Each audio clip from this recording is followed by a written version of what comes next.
Bangladesh football দলের অধিনায়ক জামাল ভুঁইয়ার জনপ্রিয়তা আকাশচুম্বী। মাঠের পারফরমেন্সের কারণেই সকলের মনে জায়গা করে নিয়েছেন তিনি। পাশাপাশি ইউরোপের বিলাসবহুল জীবন ছেড়ে বাংলাদেশের ফুটবলে আসাও সবসময় প্রশংসিত হয়ে এসেছে।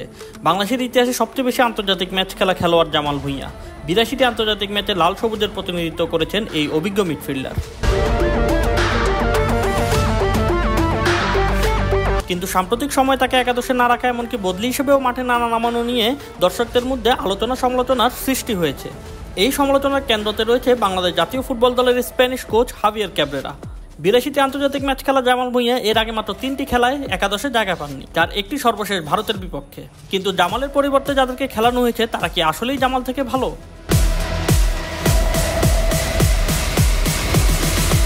কাগজে কলমে জামাল ভুঁইয়া এখনো বাংলাদেশের অধিনায়ক।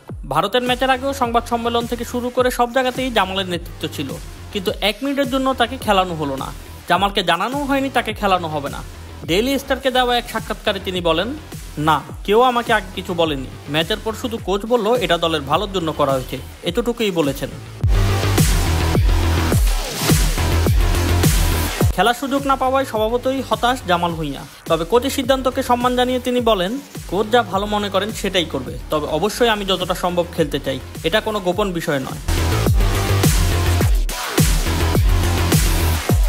জামালকে না খেলে ভারতের বিপক্ষে গুরুত্বপূর্ণ ম্যাচে ক্যাব্রেরা চন্দন রায়কে মাঠে নামিয়েছিলেন, যা নিয়ে ক্ষুব্ধ দেশের ফুটবল প্রেমীরা। জামাল যেখানে নেতৃত্ব দেওয়ার পাশাপাশি দলকে গুছিয়ে রাখার কাজটা করতে পারতেন, সেখানে আন্তর্জাতিক পর্যায়ে অভিজ্ঞতা না থাকা চন্দনকে খেলানোর সিদ্ধান্ত অনেকের কাছে বিবেচনার বাইরেই মনে হচ্ছে।